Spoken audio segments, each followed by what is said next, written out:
Buenas tardes, tengan todos. Vamos a pedirle a los niños, por favor, que ya pueden pasar a sus clases. Allá atrás están unas maestras muy lindas, muy preparadas para enseñarles la palabra de Dios en lenguaje de niños. Así que vayan corriendo con la maestra Ivette y la maestra Maribí, que los niños van a tener sus clases para ello. Y los que ya no somos niños, tristemente, nos quedamos aquí y hoy vamos a terminar la serie de mensajes del Antiguo Testamento. Desde febrero, estamos considerando el Antiguo Testamento de una manera panorámica, con el concepto siempre del reino de Dios. Ustedes han notado que hemos hablado siempre del reino de Dios, y el reino de Dios está definido entre los círculos teológicos como el pueblo de Dios en el lugar que Dios le dio bajo la bendición y gobierno de Dios. Repito, el reino de Dios es el pueblo de Dios, es decir, la gente de Dios, en el lugar que Dios le dio, bajo la bendición y gobierno de Dios. A lo largo de la Biblia vemos que ese pueblo de Dios ha estado compuesto por diferentes gente, pero siempre ha sido el pueblo de Dios, que ha estado ubicado en diferentes lugares, pero siempre ha estado en el lugar que Dios le dio. Y siempre ha estado bajo la bendición y gobierno de Dios, y eso se ha manifestado de diferentes maneras. En el Edén fue una manera directa después de la caída, fue de una manera a través de mediadores. Por eso conocimos a los patriarcas, Abraham, Isaac, Jacob. Después vinieron los profetas, los jueces, primero los jueces, después los profetas, los reyes. Siempre hubo intermediarios entre el gobierno de Dios y su gente. Así, de esa manera pasamos todo el Antiguo Testamento conociendo la historia, los personajes, vemos los eventos claves, vimos los eventos claves en la historia del Antiguo Testamento, hasta que Dios estableció su pueblo su pueblo de Israel en el margen oriental del mar Mediterráneo. Y ese pueblo lo llamó Israel, y ese lugar lo llamó la tierra prometida. Así que el reino de Dios en el Antiguo Testamento estaba conocido como el Israel de Dios, o el pueblo de Dios era Israel en la tierra prometida bajo la ley de Dios, que era la bendición y el gobierno de Dios. Y ese Antiguo Testamento vimos siempre que Dios tomaba la iniciativa de bendecir a su pueblo, y su pueblo se portaba bien por un tiempo y después desobedecía. ¡Pum!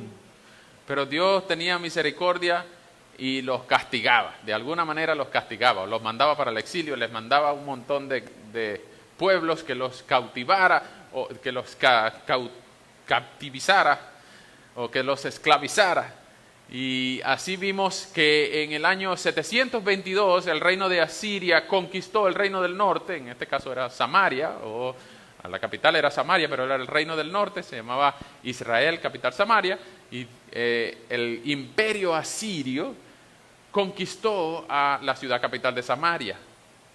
Y más nunca el reino del norte se supo de ello. Los samaritanos, cuando los asirios los exiliaron, los que quedaron ahí se mezclaron con los demás pueblos, se casaron con mujeres extranjeras, las mujeres se casaron también con hombres extranjeros, y se mezclaron entre los pueblos cananeos, y más nunca se supo del reino del norte.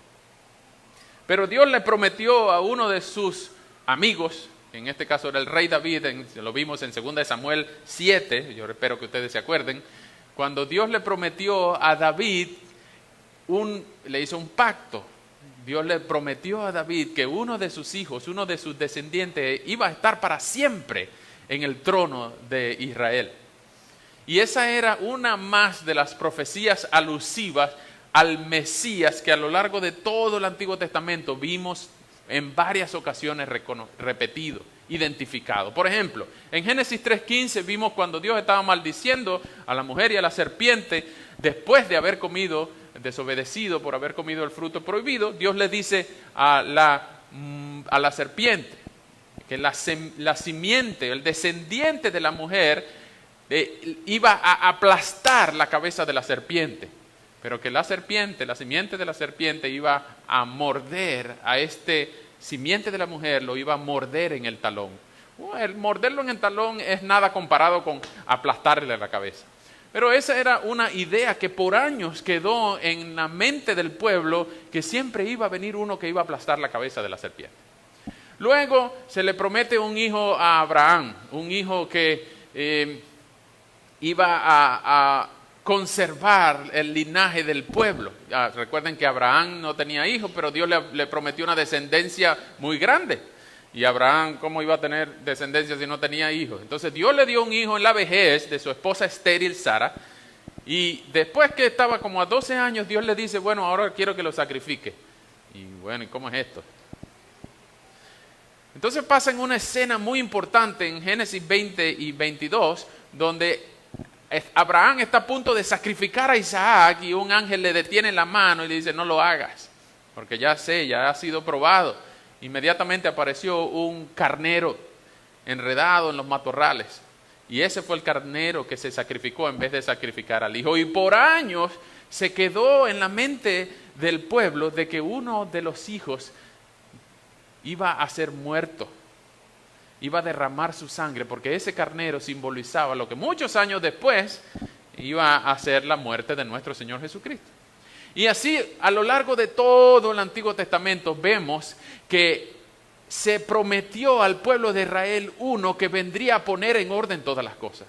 Uno que iba a ser la simiente de David, uno que iba a ser la raíz de Jesse, uno que iba a ser el cumplimiento de todas las promesas a Abraham en Génesis 12, 1 al 3. Uno que iba a ser del linaje de David, uno que iba a ser de la tribu de Judá, uno que iba a cumplir todas y cada una de los profetas sin faltar ninguna al pie de la letra. El pueblo de Israel, el pueblo judío, siempre tuvo en mente, por ahí viene un Mesías, ya viene el Mesías, estamos esperando al Mesías. Todavía lo están esperando. Hay judíos en el mundo que todavía esperan al Mesías y por eso son judíos. Porque si entendieran que el Mesías ya vino, ya no fueran judíos, fueran cristianos. En nuestra ciudad hay, quizá, si no el único, uno de los muy pocos museos de la Biblia en el mundo. Queda aquí en Southwest. Y si no han ido, avísenme para decirle dónde queda. Y una de mis grandes críticas al museo, en mi opinión, es que fallan en conectar el antiguo con el nuevo. Tienen una presentación, los que han ido, tienen una presentación que te hacen navegar por toda la narrativa, por todas las historias del Antiguo Testamento, pero está completamente desconectada de la narrativa y la historia del Nuevo Testamento. De hecho, son exposiciones separadas, el Antiguo Testamento y el Nuevo Testamento. Para nosotros, la Biblia es un solo libro, escrito por un solo autor, y tiene una sola historia, que es la redención del hombre.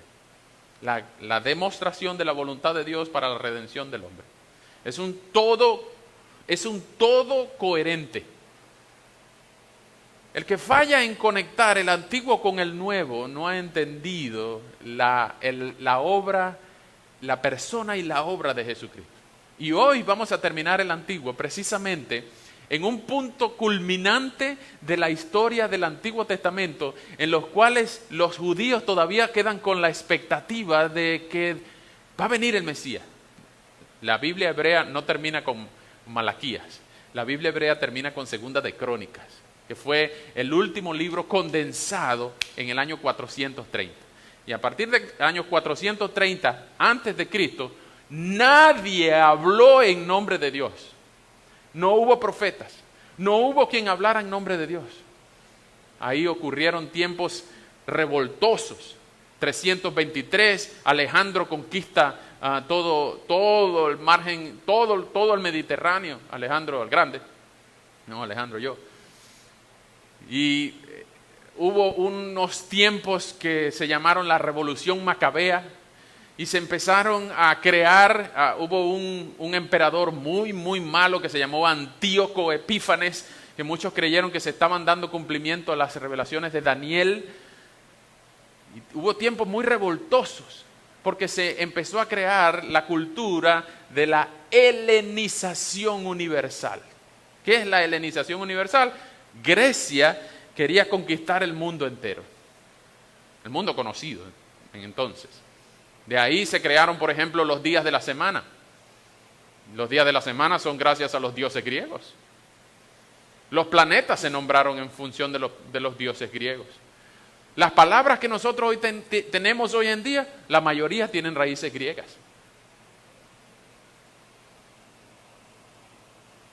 Pero siempre se mantuvo lo que ahorita vamos a ver como la esperanza mesiánica. La expectativa de que en algún momento iba a venir uno que iba a poner en orden todas las cosas, que iba a ser el que iba a cumplir todas las promesas y que iba a salvar a su pueblo. Él era llamado Jesús porque iba a salvar a su pueblo.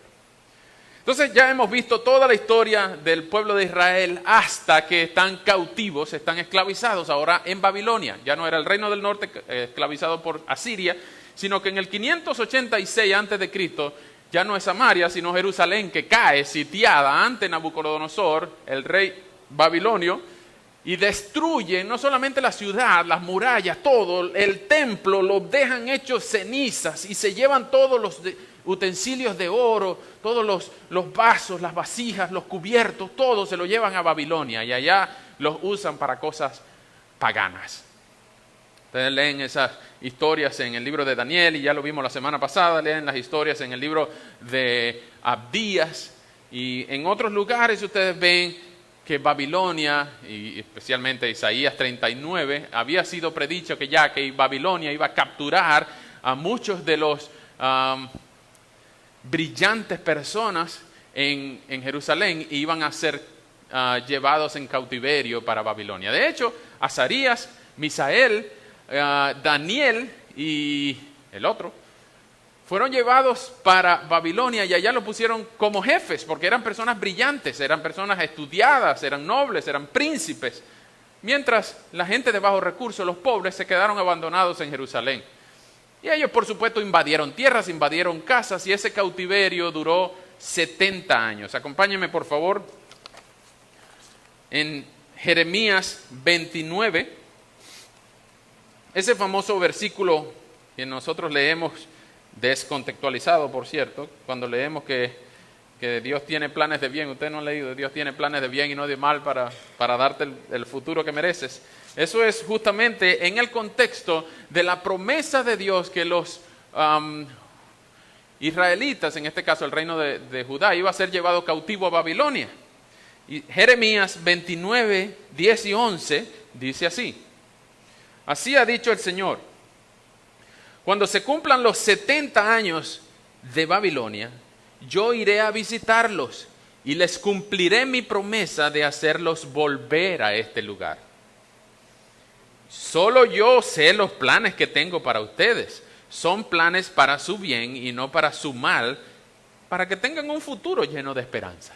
Es decir, Dios los había castigado por su desobediencia, pero les prometió que eso iba a ser solo, apenas, por 70 años. Ustedes dirán, oye, 70 años es bastante, es un tiempo de vida. Oye, pero comparado con los 400 en Egipto es nada. Van ganando. Se portaron tan mal que los profetas, ustedes vieron los profetas exílicos o los profetas del exilio, prometían cosas horribles. Pero en este caso Jeremías lo que promete es que va a volver de la cautividad. Por eso el Salmo 126 decía, cuando Jehová nos haga volver de la cautividad, seremos como los que sueñan. Seremos como los que sueñan, nuestra lengua se llenará de risa, nuestra lengua rebosará de alabanza. Grandes cosas, dirá la gente, grandes cosas ha hecho el Señor con él. Ese Salmo 126 se escribió durante el tiempo de la cautividad. Todavía no se habían devuelto y escriben, ojalá que el que siembra con lágrimas coseche con regocijo. Ojalá que el que siembra la preciosa semilla sufriendo traiga con regocijo sus gavillas.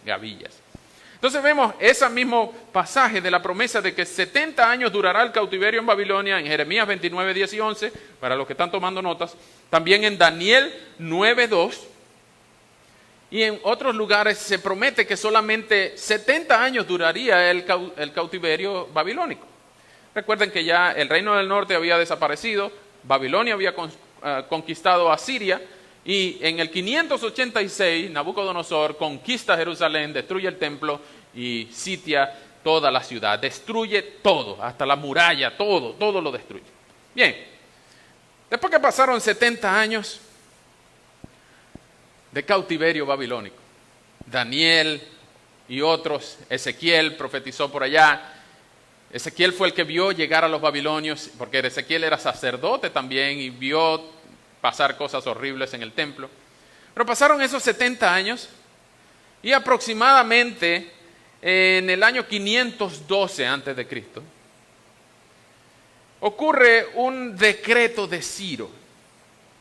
¿Quién era Ciro? Ciro era el conquistador, el rey persa conquistador de Babilonia. Ciro, cuando Persia conquista Babilonia, y parte del cumplimiento de aquellos sueños de los 4 cuernos, ¿se acuerdan de los 4 cuernos de Daniel? De un cuerno pequeño y de varios sueños de las bestias, esa que Daniel vio en el sueño. Este Ciro da un decreto, y muy interesante, pero no quiero que ustedes lo dejen de leer en la propia palabra. Vengan conmigo, por favor, a Esdras. Hoy vamos a ver panoramas, 5 panoramas, pero muy superficiales porque son bien largos y aquí pasaron muchas cosas, pero voy a darles solamente los eventos más importantes. Este decreto de Ciro es muy importante. Y ese decreto está en Esdras, capítulo 1, versículos 1 al 5. Esto ocurrió en el año 538 a.C. Está precisado en la historia, el decreto de Ciro, cuando Ciro permite a los judíos salir de Babilonia, los que quieran ir a Jerusalén. Miren estas palabras. Esdras 1, del 1 al 5. Para que se cumpliera lo que el Señor había anunciado por medio de Jeremías. En el primer año del reinado de Ciro de Persia, el Señor despertó el espíritu de Ciro para que hiciera pregonar por todo su reino, de palabra y por escrito, lo siguiente. Así dice Ciro, rey de los persas. El Señor, el Dios de los cielos, me ha dado todos los reinos de la tierra y me ha ordenado reconstruir el templo de Jerusalén que está en Judá. Si hay entre ustedes alguien que sea de su pueblo, que su Dios lo acompañe y vuelva a Jerusalén que está en Judá para reconstruir el templo del Señor, Dios de Israel, pues solo Él es Dios. Todos los que se queden, sea cual sea el lugar donde residan, ayuden a los que se van y denles oro, plata, ganado y cualquier otro apoyo que puedan darles, además de las ofrendas voluntarias para el templo del Señor que está en Jerusalén. ¿Se acuerdan cuando el pueblo salió de Egipto? También pasó lo mismo. Faraón, después de las plagas, le dijo, bueno, váyanse de aquí, todo el que pueda ayudarlos, denle oro, vasijas y todo para que ellos tengan. Los patriarcas, versículo 5, los patriarcas de la familia de Judá y de Benjamín, los sacerdotes y los levitas y todos aquellos en quienes Dios despertó el deseo de reconstruir el templo del Señor, se prepararon para ir a Jerusalén.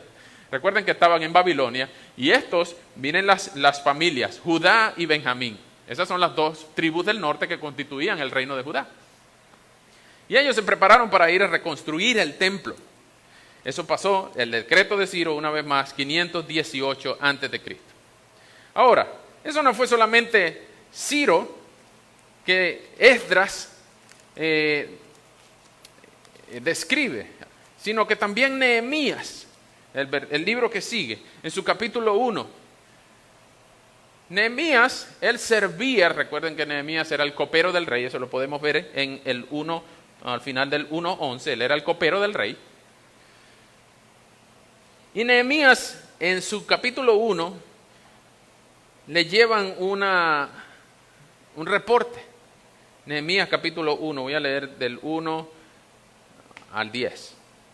En el mes de Quisleu del año 20, mientras yo me encontraba en Susa, que era la capital del reino, recibí la visita de Hananí, uno de mis hermanos y de algunos varones de Judá. Al preguntarle por los judíos que habían escapado con vida del cautiverio y por Jerusalén, me dijeron, los cautivos que quedaron con vida están muy mal y pasando por muchas vergüenzas. La muralla de Jerusalén está en ruinas y las puertas de la ciudad fueron quemadas. ¡Wow! Cuando yo escuché esto, Me senté a llorar y durante varios días me puse en duelo y ayuné y oré al Dios de los cielos y le dije: Señor, Dios de los cielos, tú eres fuerte, grande y temible. Cumples tu pacto y eres misericordioso con los que te aman y guardan tus mandamientos.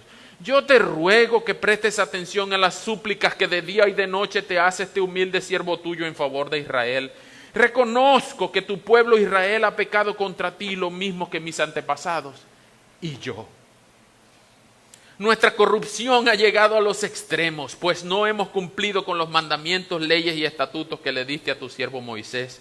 Recuerda, Señor, que ya le habías advertido a Moisés que si nosotros llegáramos a pecar, tú nos dispersarías entre las naciones, pero que si nos arrepentíamos y te buscábamos y cumplíamos tus mandamientos y los poníamos por obra, tú nos harías volver y nos llevarías a la tierra que elegiste como residencia de tu nombre, aun cuando nos hubieras dispersado hasta los confines de los cielos. Señor, nosotros somos tu pueblo, somos tus siervos. Tú con tu gran poder y tu brazo poderoso nos libraste de la esclavitud. Yo te ruego, Señor, que prestes atención a las súplicas de este humilde siervo tuyo y a las de todos tus siervos que honran tu nombre. Concédele a este siervo tuyo tener éxito ante el rey para que me conceda lo que le solicite. Y en esos días yo era copero del rey. Bueno, lo cierto es que ese rey se llamaba Artajerjes. Ese es el rey que sí accede a lo que Nehemías accede, porque Artajerjes, viendo a su copero de confianza muy triste, ¿qué tienes, Nehemías? Eso lo pueden leer en el principio del capítulo 2. ¿Qué tienes, Nehemías? Que estoy triste. ¿Cómo no voy a estar triste si mi gente allá está pasando hambre y necesidad? Están las puertas quemadas, está mi ciudad, está muy triste. Algo parecido como nuestra ciudad. Y el rey le da todo lo que necesita, le da cartas, le da distribución y lo comisiona. Sí, Nehemías, anda y construye allá las murallas en Jerusalén. Así que él es comisionado. Así vemos en Nehemías, pero en este caso el capítulo 7:7, cuando él es comisionado y empieza a construir. Los jefes que volvieron, porque Nehemías era copero del rey, fue nombrado. Él seleccionó un montón de gente y entre ellos, en el 7:7, ustedes leen que los jefes que volvieron con Zorobabel, y yo voy a pedirles por favor que ustedes marquen ese nombre cada vez que ustedes lean a Zorobabel, ustedes lo marquen, lo subrayen, porque ese es un nombre muy importante en la historia, pero no se lo voy a decir ahorita por qué, sino que se lo voy a decir en el último punto, en el punto número 5, lo tengo aquí anotado para decirles. Zorobabel, ¿quién es Zorobabel? Zorobabel, muy importante. Entonces los jefes que volvieron con Zorobabel fueron Josué, que no es el Josué del libro de Josué, el sucesor de Moisés. No, Josué era un sumo sacerdote. Josué, Nehemías, Azarías, Rahamías, Nahamaní, Mardoqueo, Bilsán, Pismeret, Bigbai, Nehum y Baná. Ese Mardoqueo es el tío de Esther. Esdras y Nehemías eran un solo libro que fue dividido por unas razones muy particulares que no tenemos tiempo de hablar ahorita, pero fue dividido y ahora son 2 libros, pero en el medio ocurre la historia de la reina Esther, que se casó con el rey Jerjes, que era el papá de este rey Artajerjes. Entonces, la reina Esther ocupó un lugar muy importante en estos eventos que pasaron en los días de Esdras y Nehemías, aproximadamente en el siglo V antes de Cristo. Ahora, cuando Nehemías es comisionado para ir a reconstruir las murallas de Jerusalén, también Esdras fue comisionado para ir a reconstruir la ciudad de Jerusalén. Pero no solamente eso, sino que Esdras fue comisionado para reconstruir la ciudad y también Nehemías para reconstruir el muro o la muralla alrededor de la ciudad.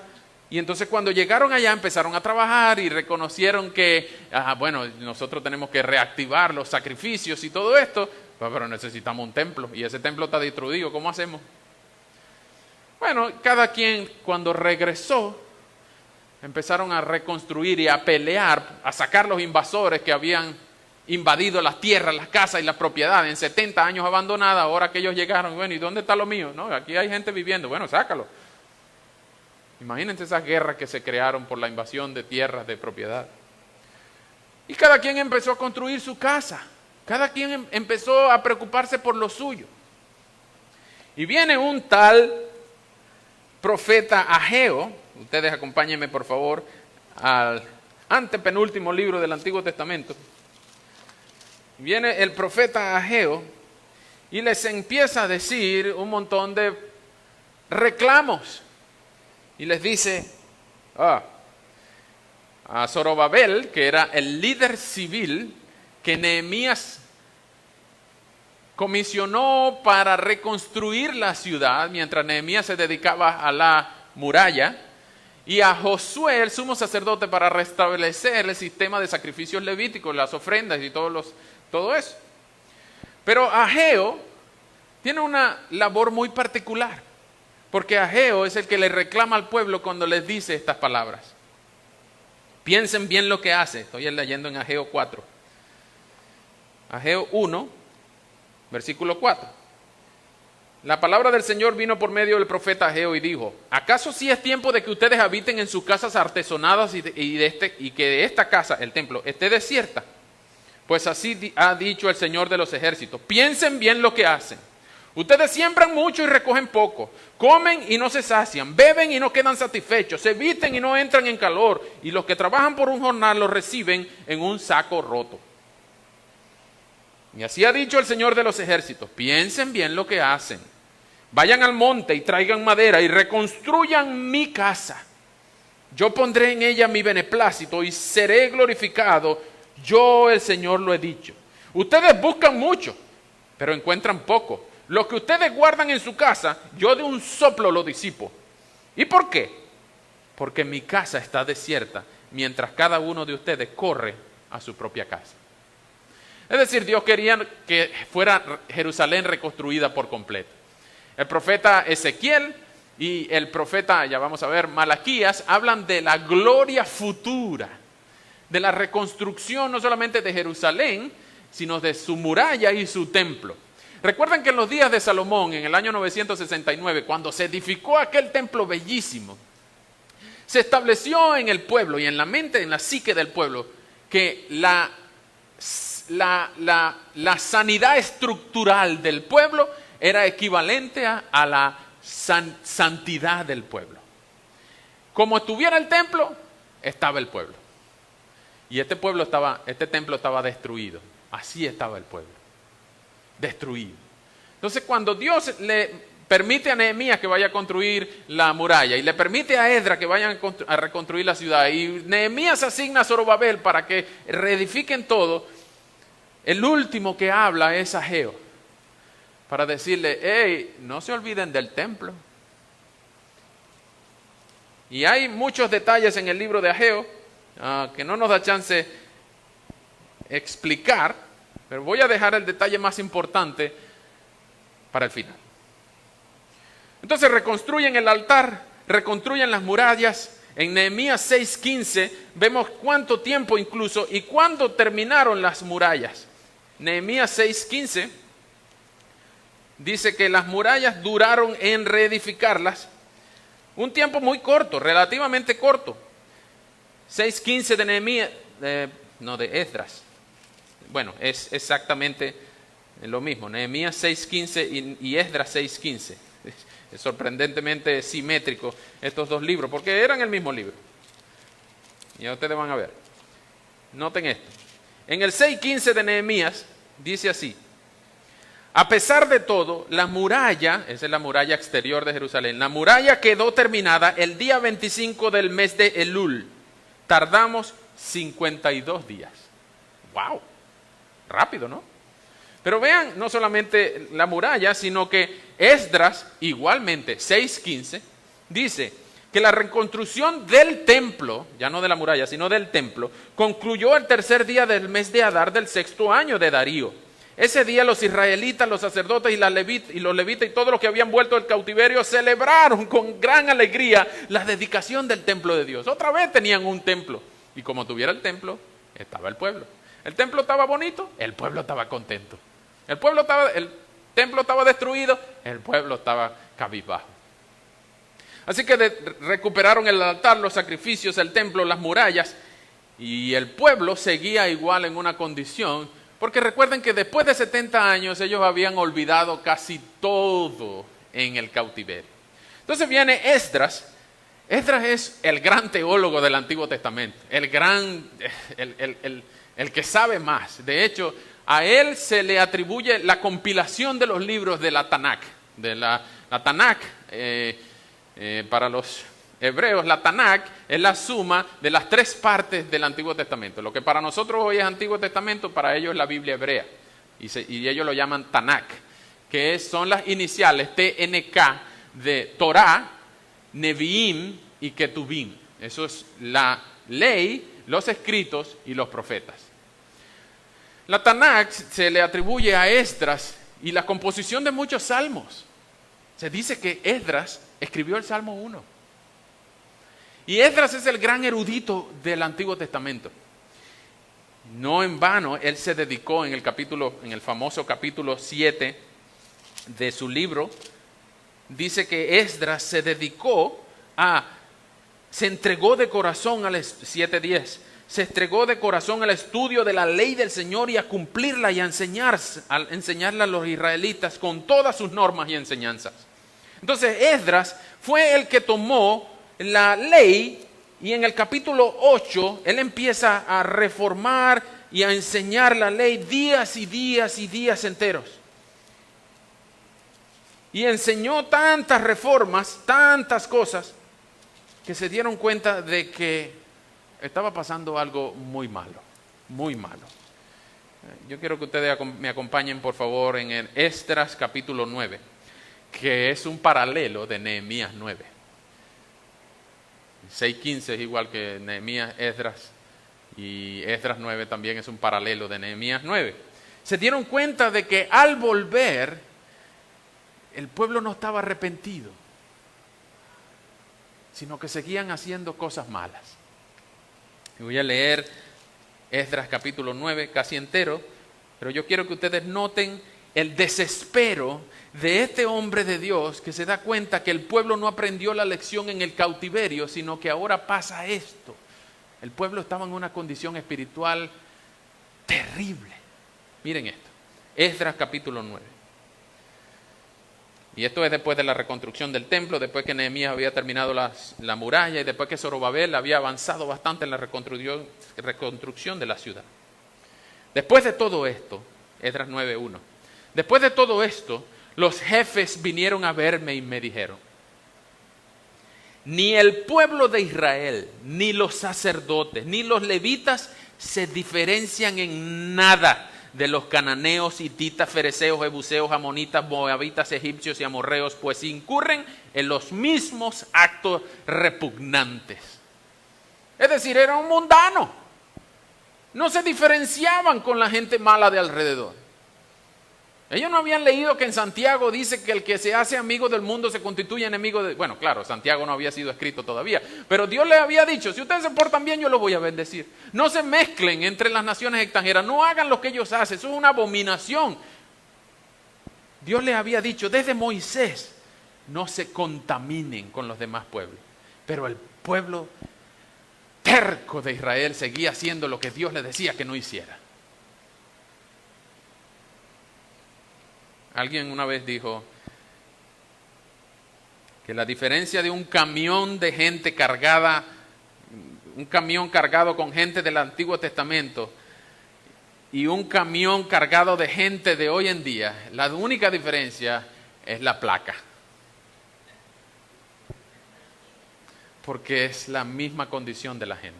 Hoy en día, la condición de nosotros, del pueblo, de la humanidad entera, es exactamente el reflejo de lo que los israelitas hacían. El pueblo de Dios no se diferencia del mundo. Y Esdras se puso muy tristes. Vean las evidencias, 9:2.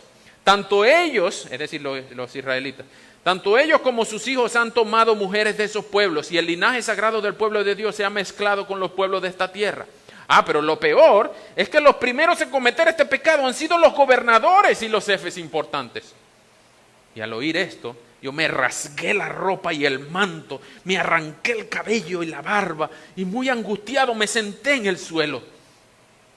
Entonces se reunieron conmigo todos los que honraban la palabra de Dios de Israel, tristes por el pecado de los que habían vuelto del cautiverio, y mi angustia duró hasta la hora de los sacrificios de la tarde.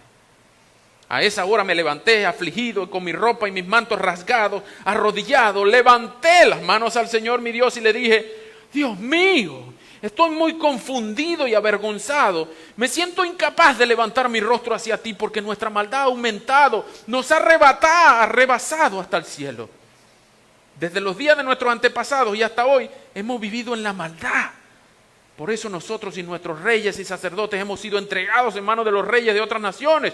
Nos han robado, nos han hecho prisioneros y hasta la fecha la vergüenza no se aparta de nosotros. Ahora el Señor nuestro Dios ha tenido misericordia de nosotros, aunque sea por un poco de tiempo, y nos ha dejado a salvo un remanente.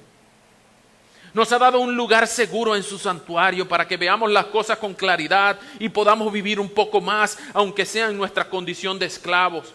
Hemos vivido en la servidumbre, pero dentro de ella Dios no nos ha desamparado, sino que por su misericordia ha hecho que los reyes de Persia nos concedan vida para poder construir el templo de nuestro Dios y restaurar sus ruinas y brindarnos protección en Judá y Jerusalén.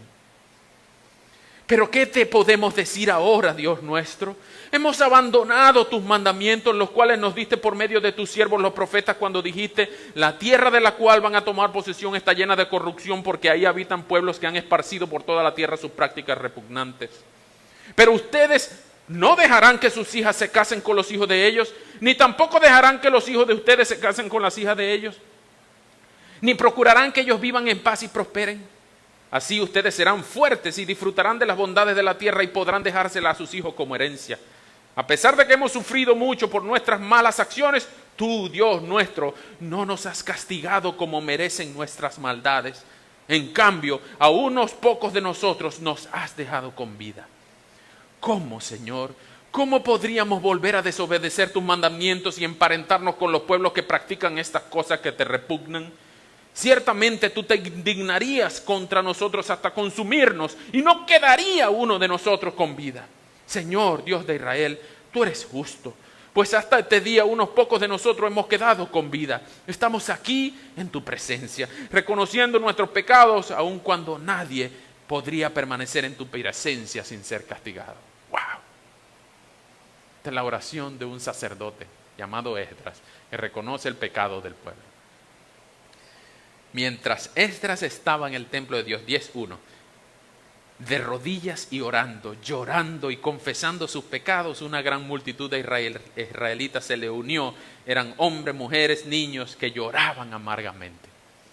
Ustedes van a ver en el capítulo 10 que ocurre un evento muy interesante. Esdras manda a todo el mundo que se divorcie de esa mujer y que abandonen a esos hijos, y a esos hijos de paganos que no eran israelitas los manden lejos.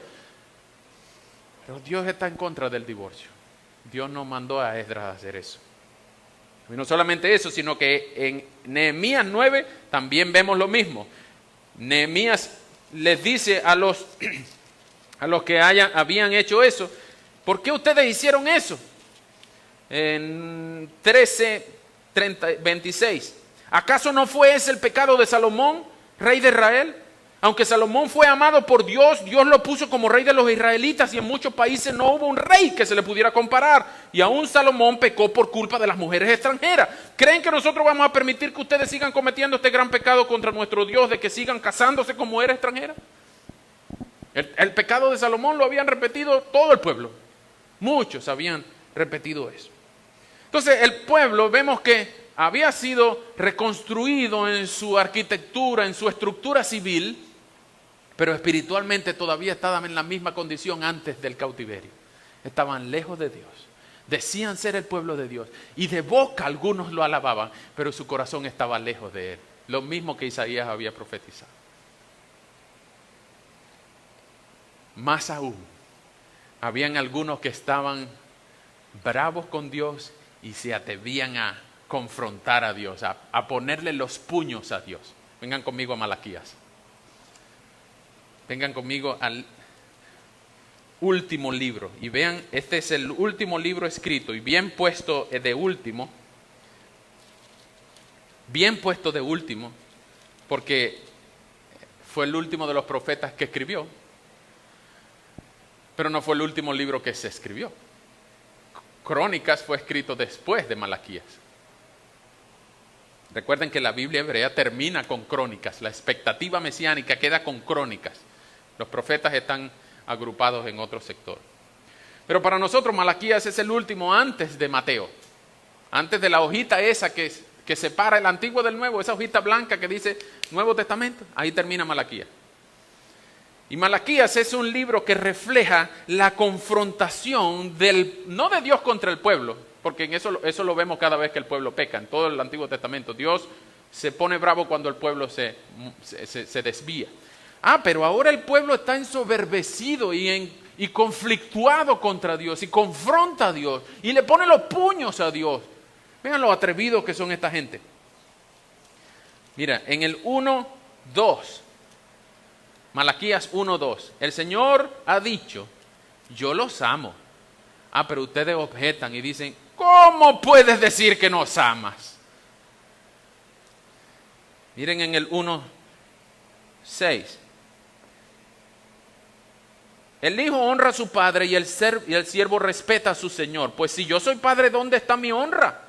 Y si yo soy señor, ¿dónde está el respeto que se me debe? Yo, el Señor de los ejércitos, les hablo a ustedes con los sacerdotes que menosprecian mi nombre y que incluso dicen, ¿cómo puedes decir que menospreciamos tu nombre? Pues, ¿por qué ofrecen pan impuro sobre mi altar? Y aún añade, ¿en qué te hemos deshonrado? Pues en que piensan que mi mesa es despreciable. 1:12. Ustedes profanan mi nombre cuando dicen que mi mesa está impura y cuando desprecian los alimentos que allí se ofrecen. Pero ustedes dicen, qué fastidioso es todo esto. Vean la actitud con que esta gente se responde a Dios. 2:17. Ustedes han cansado al Señor con sus acciones y todavía se atreven a decir, ¿en qué lo hemos cansado? Bueno, pues en que ustedes dicen, todo el que actúa mal agrada al Señor. Sí, el Señor se complace en ellos. De otra manera, ¿dónde está el Dios de justicia? 3:6. Hijos de Jacob, yo soy el Señor y no cambio. Por eso ustedes no han sido consumidos. Desde los días de sus antepasados no se han sometido a mis leyes, sino que se han apartado de ellas. Pero si se vuelven a mí, yo me volveré a ustedes. Yo, el Señor de los ejércitos, lo he dicho. Pero ustedes dicen, ¿qué quiere decir con que debemos volvernos a ti? Ustedes notan el manoteo con que esta gente está hablando. ¿Sí? Cuando la gente habla así con manoteado, es que quiere pelear. ¿Habrá quien pueda robarle a Dios? 3:8. Pues ustedes me han robado. Pero ustedes dicen, ¿qué quiere decir con que te hemos robado? Pues ustedes me han robado sus diezmos y sus ofrendas. La gente estaba trabajando para lo de ellos y habían abandonado el pueblo de Dios, los levitas, el templo, el uso de los sacrificios y todo eso. 3:13. El Señor ha dicho, las palabras de ustedes contra mí han sido violentas. Pero ustedes dicen, ¿qué es lo que te hemos dicho? ¿Qué es lo que te hemos dicho contra ti? Pues ustedes han dicho que servir a Dios no sirve de nada. ¿Qué ganamos con cumplir su ley, con que andemos afligidos en presencia del Señor de los ejércitos? ¡Wow! Esta gente es atrevida. Pero el Señor, con todo y eso, al final del libro les dice, en el 4:4, acuérdense de la ley de mi siervo Moisés, a quien en Horeb le di mis ordenanzas y leyes para todo Israel. Tomen en cuenta que antes de que llegue el gran día terrible del Señor, yo les enviaré al profeta Elías. Y él hará que el corazón de los padres se vuelva a los hijos y que el corazón de los hijos se vuelva hacia los padres para que yo venga a destruir la tierra por completo. ¿Cuánto amor tiene Dios incluso con la gente que lo manotea y le pone los puños? ¿No merecía Dios extinguir a esta gente atrevida que le responde así en todo este libro de Malaquías? Pero el Señor le dice en el 3:6, yo no cambio, yo tengo un amor por ustedes infinitos. Y justamente porque yo no cambio, por eso es que ustedes no han sido consumidos. Ese es el mensaje de Malaquías. y con esa expectativa de ese profeta Elías que iba a enviar Dios para anunciar el camino del Señor. Ese exactamente fue el ministerio de Juan el Bautista para preparar el camino del Señor. Muchos dicen que Juan el Bautista es la reencarnación de Elías. ¿Ustedes han escuchado eso? Algunos piensan que Juan el Bautista es la reencarnación de Elías, pero hay dos problemas con eso. Primero, la Biblia no permite la reencarnación. En Hebreo, por allá, en Hebreo 9, 27 dice que está establecido para los hombres morir una sola vez y después de esto el juicio. La Biblia no permite la reencarnación. Y segundo, para la reencarnación es necesaria la muerte del primero. Y Elías no murió. Elías se lo llevó Dios en un carro de fuego. Entonces, este profeta Elías es un mensajero que iba a preparar el camino del Señor. Y ya vemos que eso fue cumplido en la vida y ministerio del profeta de Juan el Bautista. De quien Jesús dice que entre los hombres nacidos de mujer no hay ninguno más grande que Juan el Bautista. Y Lucas dice de él que la ley y los profetas fueron hasta Juan. Muy bien. Entonces vemos que el pueblo estaba en una condición muy triste. Había gozo cuando se reconstruían las cosas, pero la condición espiritual del pueblo estaba bien decadente. Hubo muchas reformas de Nehemías en el capítulo 9, hubo la oración de confesión de los pecados de Esdras en el capítulo 9 de Esdras, pero termina este periodo exílico, post-exílico, de regreso del exilio en el capítulo 13 de Nehemías con unas cosas bien violentas de Nehemías. Nehemías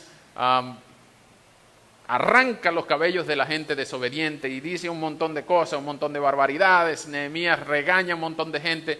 Pero había dos líderes muy importantes, no solamente Nehemías, que fue el comandado por Artajerjes para ir a Jerusalén, sino que había Zorobabel, que era el líder civil, y Josué, que era el sumo sacerdote, que el que recuperó todo este sistema de sacrificio, toda la cadena de mando de la tribu de Leví, de donde era Aarón y todos los sacerdotes. Ahora, siempre, el pueblo estaba a la expectativa de uno que iba a venir, del Mesías. Y no solamente en el periodo posexílico, cuando Ageo, Malaquías y Zacarías hablaron, sino que en los tiempos de Esdras y Nehemías, cuando estos 5 profetas, estos 5 enviados de Dios, hablaron a Judá para que ellos pudieran estar recobrando la esperanza del pueblo, lo que ellos le daban esperanza era a través de la promesa del Mesías, uno que iba a venir a ordenar todo. Y en este periodo, el que más habla del Mesías, el profeta que más habla, anuncia del Mesías, es Zacarías. Yo quiero que los que tienen lápiz anoten estas cosas que tienen que decir para que las revisen en su casa, porque no me va a dar tiempo de leerlas cada una. Solamente a Zacarías, en alusiones al Mesías, Zacarías es solamente superado por Isaías. Zacarías es un libro bien importante respecto a las profecías mesiánicas. Y ya les voy a decir por qué. Porque en Zacarías está condensado no solamente las promesas de los tiempos de los reyes, sino del periodo del exilio y el periodo del regreso del exilio, cuando el pueblo entendió que a pesar de todas las dificultades que hubiéramos pasado, a pesar de todas las disciplinas de los cautiverios que Dios nos tenga, Dios nunca nos va a abandonar. Dios nunca va a abandonar a su pueblo. Él siempre va a estar con nosotros. Zacarías es un libro bien que anima al pueblo. Ageo le echa plomo, Malaquías le echa palo, pero Zacarías anima al pueblo. Zacarías les dice, mira, hay esperanza, hay un futuro mejor. Les profetiza la nueva Jerusalén que vemos consumada ya en el Apocalipsis, pero les profetiza que las cosas van a estar en orden. Confíen en Dios, Él los hace pasar por todas estas cosas porque Él los ama. Dios nunca los abandona, Dios siempre está con su pueblo. Y la esperanza que Zacarías aporta está dada en forma de figuras, de imágenes, de visiones. Zacarías tiene 8 visiones de rollos voladores, mujeres en en canastas, un tipo que mide con una plomada la ciudad de Jerusalén, 8 visiones en total. No tengo tiempo para leérselas, resumírselas cada uno, pero sí les voy a decir dónde están las alusiones proféticas en el libro de Zacarías. Y voy a ir una por una. Voy a dar un pequeño comentario para darle chance que ustedes escriban. Lo primero es el ángel del Señor. En Zacarías se profetiza el ángel del Señor en los capítulos 3, versículos 1 y 2. Zacarías 3, 1 y 2 se profetiza el ángel del Señor. Este ángel del Señor es una alusión a Cristo, es una figura de Cristo en el Antiguo Testamento, el ángel del Señor. Segundo, en el mismo capítulo 3, versículo 8, se profetiza un tal renuevo. Dice, voy a dar una señal prodigiosa, voy a hacer que venga mi rey, mi siervo, el renuevo. Fíjate en la piedra que he puesto ante ti. Como puedes ver, tiene 7 ojos y voy a poner en ella una inscripción y en un solo día borraré de la tierra el pecado. ¿Se acuerdan aquella piedra que vino volando que le aplastó los pies a la estatua de Nabucodonosor? Jesús, en otro lugar, también es llamado la piedra angular, capítulo 10, versículo 4. Zacarías, capítulo 10, versículo 4, el Mesías es llamado la piedra angular. Y vemos después en Primera de Pedro y en otros lugares del Nuevo Testamento que Jesús es llamado la piedra angular. La piedra que desecharon los edificadores ha venido a ser la piedra angular del ángulo, el fundamento del edificio de la iglesia. Pero no solamente eso, sino que veíamos que había un tal Josué en el capítulo 6, Zacarías capítulo 6, había un tal Josué que era el sacerdote, pero él ve que un sacerdote que gobierna. Los sacerdotes no gobernaban, los sacerdotes lo que hacían era organizar los sacrificios y la representación delante de Dios. Pero en el capítulo 6, específicamente, en el capítulo 6, versículo 13, hay un sacerdote que gobierna. 6:12, así ha dicho el Señor de los ejércitos, este es el hombre cuyo nombre es renuevo, porque de sus raíces saldrán renuevos. Será él quien edifique el templo del Señor. Lo edificará, se cubrirá de gloria y se sentará en un trono para gobernar, al lado de un sacerdote, y entre los dos habrá un acuerdo de paz.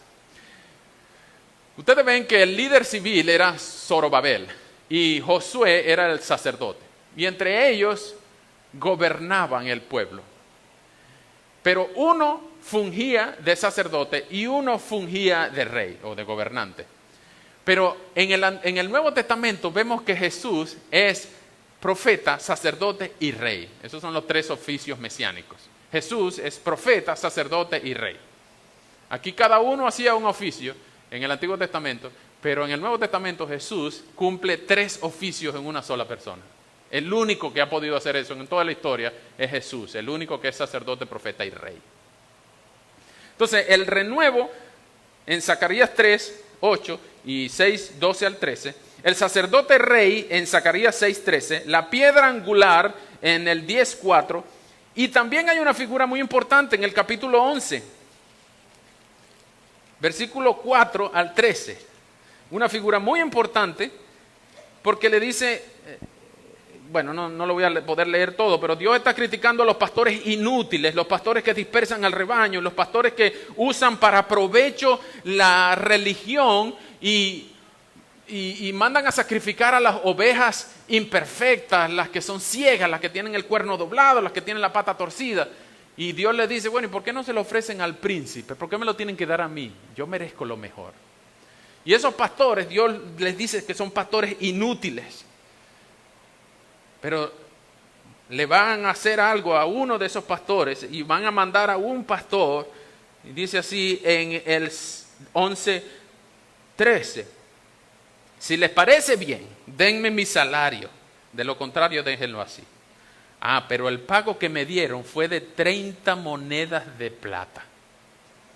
Y el Señor me dijo, vaya precio el que me han puesto, vaya, échenlo al tesoro. Y yo tomé las 30 monedas de plata y las eché al tesoro del templo del Señor. En otras palabras, aquí se está profetizando que a Cristo lo van a vender por 30 monedas de plata. Este fue el precio de un esclavo. Ustedes leen el Antiguo Testamento, van a ver en Deuteronomio, en las leyes, que el precio de un esclavo era 30 monedas de plata. Pero este era un pastor, pero tenía un cayado, en el versículo 10, tenía un cayado que se llamaba gracia. Así que esta es una alusión a Cristo, una vez más, el buen pastor que fue vendido por 30 monedas de plata. Pero no solamente esa, miren esta. En el 9:9 hay una bellísima alusión al Mesías. Miren esto, Zacarías 9:9 dice: llénate de alegría, hija de Sión, da voces de júbilo, hija de Jerusalén. Mira que tu rey viene a ti, justo, salvador y humilde, montado sobre un asno, sobre un pollino, hijo de asna. ¿Se acuerdan cuando Jesús entró en Jerusalén? Él no iba en un Pegaso alado, o iba en un papamóvil blindado, o iba en un tanque de guerra. No, él iba en un burrito que nadie había montado. Y era una figura para decirle, ¿esto es una burla? No. Esto es para decir que el poder no está en la protección y en el sistema que pueda tener un gobernante. El poder es Él como persona. Porque Él es Dios. Él no necesita carros blindados, Él no necesita tanques de guerra, Él no necesita un ejército que lo proteja. Él es Dios y vino a morir desde el lomo de un burrito, subió a la cruz y de allí conquistó el mundo.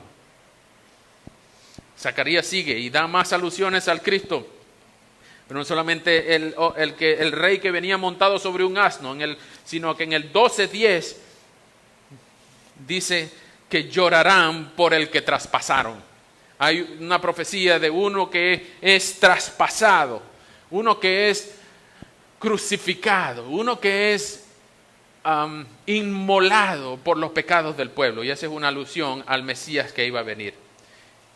En Malaquías, también, saliéndonos un poquito de Zacarías, en Malaquías también hay la profecía de que el sol de justicia, se repite varias veces en el libro, pero en el 4:2 de Malaquías dice que para ustedes, los que temen mi nombre, brillará el sol de justicia que les traerá salvación. Entonces ustedes saltarán de alegría como los becerros cuando se apartan de la manada.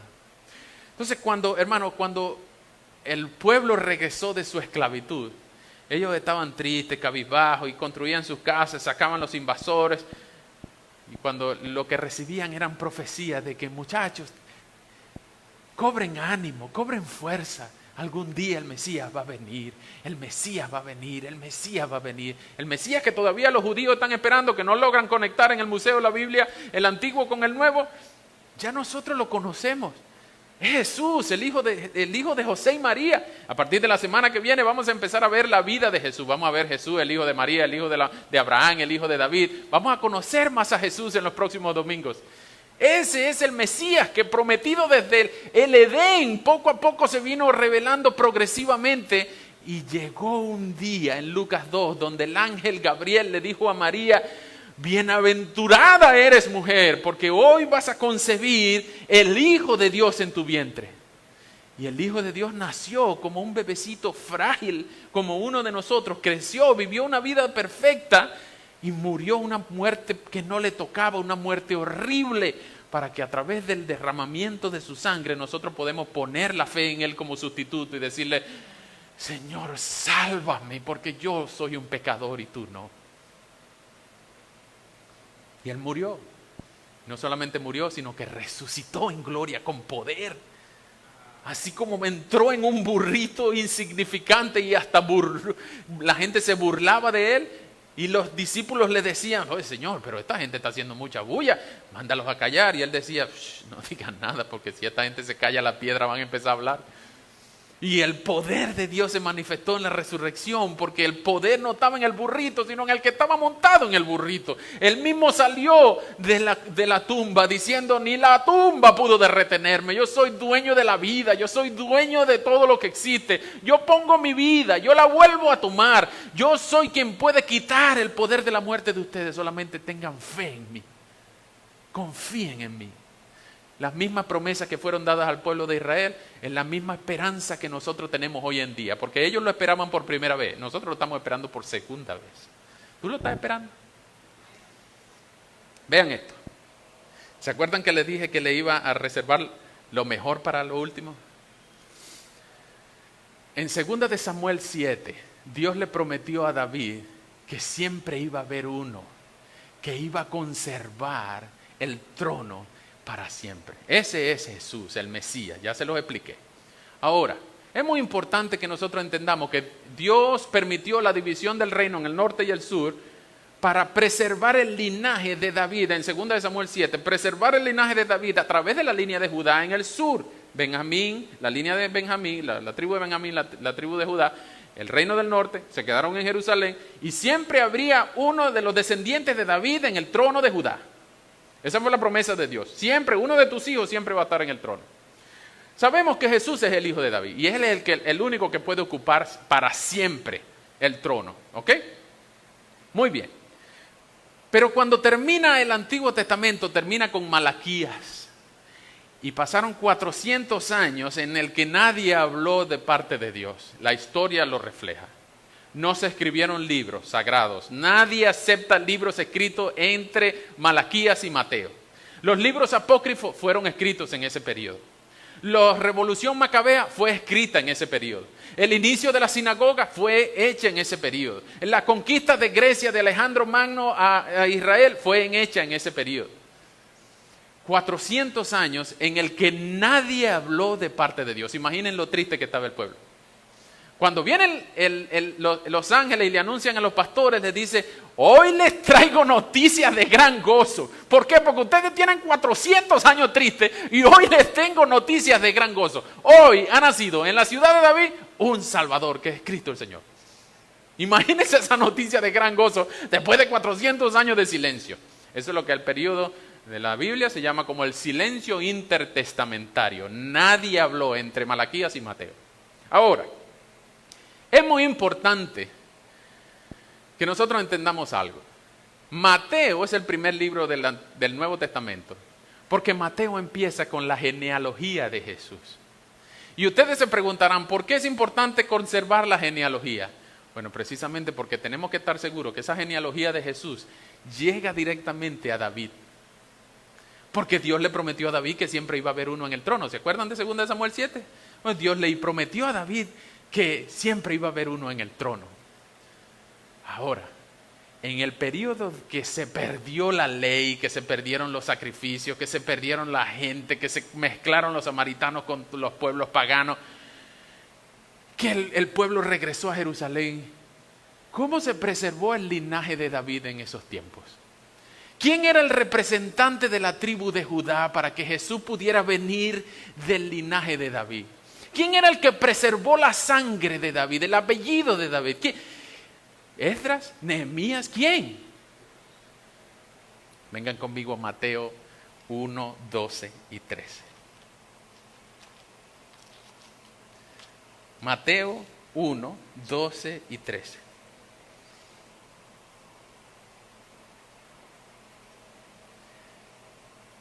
Después de la deportación a Babilonia, Jeconías engendró a Salatiel y Salatiel engendró a Zorobabel.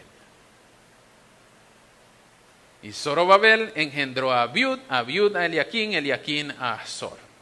Este Zorobabel es el que preservó el linaje de David en el tiempo del exilio para que la continuidad de la promesa de Dios a David se pudiera cumplir en Jesús. No se perdió el linaje de David. Dios cumplió la promesa a David y se preservó. Pero ustedes dirán, ¿y cómo sabemos que Zorobabel, el mismo Zorobabel del Nuevo Testamento, es el mismo Zorobabel del Antiguo Testamento? Porque pasaron 400 años, se pudieron haber mezclado. Pudo haber alguien un complot, porque esa Biblia la escribieron los hombres. Ahora vengan conmigo otra vez, regrésense a Ageo 2. Dios no abandona a su pueblo. Dios cumple su promesa. Ageo 2, 20 al 23. Ageo, la profecía de Ageo no solamente fue para el pueblo, sino que ustedes leen el capítulo 1:1 que fue para Zorobabel y Josué.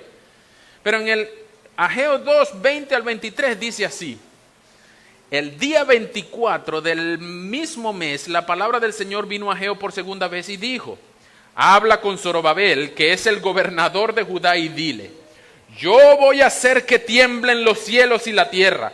Voy a trastornar el trono de los reinos y a destruir por la fuerza de los reinos de las naciones. Voy a trastornar sus carros de guerra y sus tripulantes, y rodarán por la tierra los caballos y sus jinetes, cada uno de ellos a manos de la espada de su compañero. Y cuando llegue ese día, yo te tomaré a ti, Zorobabel, hijo de Salatiel, y haré de ti mi anillo de sellar, porque tú eres mi siervo, yo te he escogido. Este mismo Zorobabel de Ageo 2:23 es el mismo Zorobabel, hijo de Salatiel, en Mateo 1:12 al 13. Pero es la garantía de que la promesa de Dios se cumple. Dios no abandona a sus hijos, Dios nunca abandona a su pueblo. Aún en la peor circunstancia, Dios preserva a su pueblo. Y así termina el Antiguo Testamento. ¿Qué hacemos nosotros con esta historia? Hermanos, amigos, el Antiguo Testamento es una riqueza incomparable, interminable de sabiduría. La historia de la revelación de Dios, del amor de Dios, el pecado de la gente, la misericordia de Dios, el pecado de la gente, y así. Pero Dios sigue siendo el mismo. Dios tiene siempre a su pueblo, Dios tiene sus escogidos, Dios tiene su pueblo, Dios tiene su remanente, le da un lugar, le da una ley, le da bendiciones para que el reino de Dios siempre sea preservado. Tengan la plena seguridad de que si Cristo no ha venido de aquí a 1000 años, todavía la iglesia del Señor va a andar aquí. La iglesia del Señor no puede desaparecer de la faz de la tierra. Siempre va a haber un remanente. Siempre va a haber un remanente. Y la iglesia del Señor está compuesta solo de aquellos que son hijos de Dios. Solo de los que son hijos de Dios. Solo de los creyentes. No estamos hablando del edificio, de los bloques, de las columnas, no. Estamos hablando del edificio espiritual, del organismo, que es el pueblo de Dios, en el lugar de Dios, bajo la bendición y gobierno de Dios. La iglesia es el reino de Dios en el Nuevo Testamento. Y a partir de la semana que viene vamos a empezar a ver a Jesús, que es la consumación de todas las promesas del Antiguo Testamento en Jesús. Y todas las promesas en Jesús son sí y amén. Ahora, ¿eres tú parte del pueblo de Dios? ¿Eres tú uno de los hijos de Dios? ¿Son sí y amén las promesas de Dios para ti? Pregunto, ¿Jesús fue tu sustituto en la cruz? ¿Tú eres uno de los que ha clamado por misericordia a Dios? ¿Tú has venido a Jesús en arrepentimiento y fe, pidiéndole perdón por todos tus pecados que has cometido y diciéndole, Señor, yo quiero que tú me perdones porque yo solo no puedo? Si tú eres un hijo de Dios, todas estas promesas de la fidelidad de Dios que se cumplieron en el Antiguo Testamento, mira, tú puedes tener la seguridad de que así el sol no salga mañana, Dios sigue estando a favor tuyo en Cristo. Pero también puedes tener la seguridad de que si Jesús no es tu sustituto, si Jesús no pagó por tus pecados en la cruz, pues tú mismo tienes que pagarlos en el infierno, por toda la eternidad, en un estado de conciencia eterna y sufrimiento eterno. Yo quisiera darte una otra opción más bonita, pero no hay otra opción. O gozas de la presencia de Dios por toda la eternidad en el cielo, o sufres sin la presencia de Dios en el infierno por toda la eternidad. No es que te odio por decirte eso, no, más bien te amo al decirte que existen solamente dos opciones y hay un solo camino. Cristo es el único camino al cielo. Hermanos, así como Dios preservó el linaje de David con Zorobabel en los tiempos del exilio, también Él está preservando el evangelio de salvación hoy en día. Las buenas noticias de salvación están disponibles hoy para ti. Si tú vienes a Él en arrepentimiento y fe, si tú abrazas la cruz, si tú entiendes que Jesús murió por ti, si tú entiendes el evangelio de que Dios es santo, de que tú eres pecador, de que Jesús es la única provisión y de que tú tienes que venir a Él en arrepentimiento y fe, la Biblia garantiza que tú eres uno de los hijos de Dios porque tú entendiste y te sometiste a su amorosa soberanía y tú clamas por misericordia porque tú entendiste el evangelio. Si tú entendiste el evangelio, tú eres parte de la iglesia, pero también, según Gálatas 4, tú eres parte de las promesas de Dios de los hijos de Abraham. Tú eres una de las estrellitas que Abraham vio en aquella noche cuando Dios le dijo, te daré descendencia como las estrellas del cielo. Tú eres uno de los granitos de la arena del mar cuando Dios le dijo, te daré descendencia como la arena del mar. Si tú eres uno de esos, regocíjate. Regocíjate, así como dice el Salmo 126, cuando el Señor nos haga volver de la esclavitud, no de Babilonia, del pecado. Seremos como los que sueñan. Nuestra lengua se llenará de risa y nuestra boca de alabanza. Hermano, regocíjate en Cristo. En Él estamos seguros. Nada nos puede separar de Él. Pecamos, fallamos, sí, es verdad, porque no somos perfectos. El Señor sabe que Él no puede exigirnos perfección. Él nos exige santidad, pero no perfección. ¿Saben por qué? Porque Él sabe que no podemos cumplir. Porque Él exigió perfección, fue a su Hijo. Él vivió una vida perfecta y Él pagó porque Él era perfecto. Él sabe que nosotros le vamos a fallar. Pero sabe, los hijos de Dios tenemos al Espíritu Santo morando en nuestro corazón. Y cuando tú sientas, no tu conciencia, sino cuando tú sepas que el Espíritu Santo te está redarguyendo de algo malo que hiciste o de algo bueno que no has hecho, regocíjate, hermano, hermana. Porque ese Espíritu Santo no solamente te va a ayudar en tu debilidad, sino que es la marca de que tú eres un hijo de Dios. Los incrédulos no tienen esa ayuda. Y tú eres parte de los hijos de Abraham, hijos de la promesa. Si tú no tienes esa seguridad, si tú no tienes esa garantía, ven corriendo sin dudar ya mismo a Cristo esta noche. Pídele perdón por tus pecados y clama salvación, clama misericordia por tu vida. Mientras tanto, así como los judíos quedaron con la expectativa del Mesías en el segundo libro de Crónicas, quedaron con la expectativa viendo al futuro y de todavía 2500 años después de haberse escrito Crónica, todavía ellos están esperando al Mesías. Pero nosotros no.